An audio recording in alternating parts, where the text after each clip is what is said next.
First thing that we established is that Allah subhanahu wa ta'ala already has determined the value of this dunya to not be worth more than the weight of a mosquito. And Ibn al-Qayyim rahimahullah ta'ala says, as for the believers, because of their knowledge of Allah and what Allah has informed them of the nature of this dunya, they also are not deluded by it. They also see no value in it. And so they decide to abandon this world in the spiritual sense before the world abandons them. That's a powerful message. They decide to abandon the world spiritually before the world abandons them physically. Before the dunya has fooled you until the end of your life and deluded you, spiritually you're able to shut off those shackles, to break those shackles. And here's the third thing, and this is the most powerful elucidation in this sequence. He says, rahimahullah ta'ala, there is not a single person except that at one point in their existence they will completely shed the worth of this dunya, even the most wicked of disbelievers.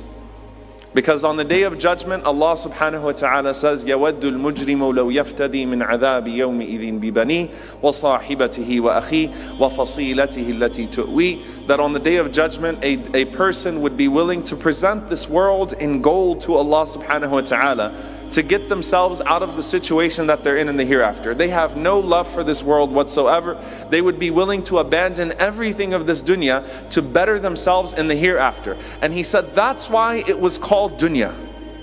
That's why it was called the most humiliated, because there's not a single creature except that creature will abandon it at some point in their existence. The game is to figure it out before it's too late. But everyone at one point in their existence is going to say, it really wasn't worth it. It really wasn't worth it. Some people come to that realization in this world, but they come to it too late to actually do anything about it, like Pharaoh. Pharaoh came to the realization as he was drowning. And you can just think about this, subhanAllah. Think about Pharaoh, you know, one of the most painful deaths is the death of drowning. Think about those last seconds of Pharaoh in that sea as he's drowning, and life is replaying itself in Pharaoh's mind.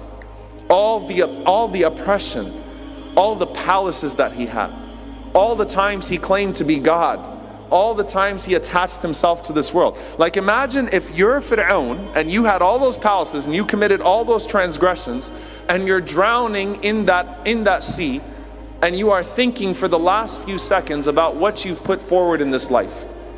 That's powerful.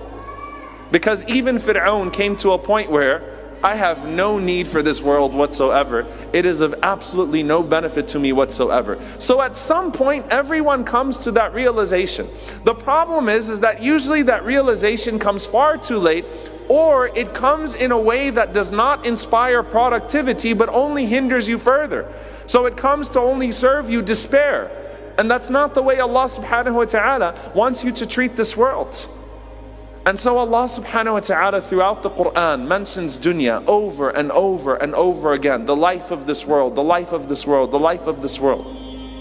Illustrating the nature of it, illustrating the way that we should treat it, illustrating the way that we should make use of it.